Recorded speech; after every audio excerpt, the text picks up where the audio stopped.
সাবধান প্রবাসীরাই। মালয়েশিয়ায় অবৈধ শ্রমিক নিয়োগ, গ্রেফতার ৫৯ নিয়োগকর্তা। বিস্তারিত জানতে ভিডিওটি শেষ পর্যন্ত দেখুন। মালয়েশিয়ায় অবৈধ বিদেশি শ্রমিক নিয়োগ দেয়ার অপরাধে ৫৯ নিয়োগকর্তাকে গ্রেফতার করেছে দেশটির অভিবাসন বিভাগ।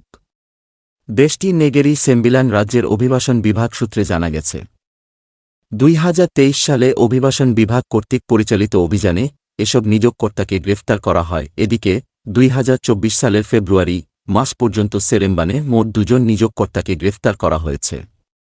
রাজ্যের অভিবাসন বিভাগের পরিচালক কেনিথ তান আইকিয়ান বুধবার ২ মার্চ এক বিবৃতিতে তিনি বলেন, গ্রেফতারকৃতদের ১.১৩ মিলিয়ন রিঙ্গিত জরিমানা সহ বিচার প্রক্রিয়া সম্পন্ন করা হয়েছে।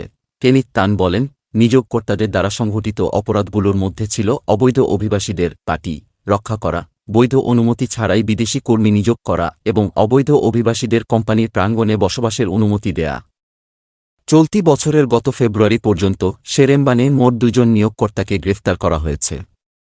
কেনিথ তান বলছিলেন, নিয়োগকর্তাদের দ্বারা সংঘটিত অপরাধের মধ্যে ছিল অবৈধ অভিবাসীদের রক্ষা করা, বৈধ অনুমতি ছাড়াই বিদেশি কর্মী নিয়োগ করা এবং অবৈধ অভিবাসীদের কোম্পানির প্রাঙ্গণে বসবাসের অনুমতি দেওয়া। রাজ্যের হটস্পট এলাকা সম্পর্কে মন্তব্য করে কেনিথ বলছিলেন, অভিবাসন বিভাগ ৫টি স্থান চিহ্নিত করেছে এবং সেগুলো সবই সেরেম্বান এবং নিলাইতে রয়েছে। প্রতিবার অভিযানে নিলাই এলাকাসহ সেরেম্বান জেলা সর্বাধিক সংখ্যক গ্রেফতারের রেকর্ড করা হয়। তিনি আরও বলেন, অভিবাসন বিভাগ ৫টি অবস্থান চিহ্নিত করেছে।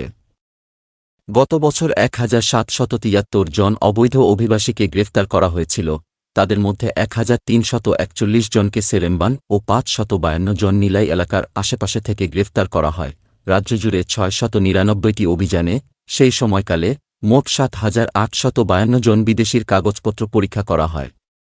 তার মতে, এই বছরের প্রথম ২ মাসে ১৫৫টি অভিযানে মোট ৪৭৭ জন অভিবাসীকে গ্রেফতার করা হয় এবং তাদের মধ্যে ৪১৬ জনকে গ্রেফতার করা হয় সেরেম্বান থেকে।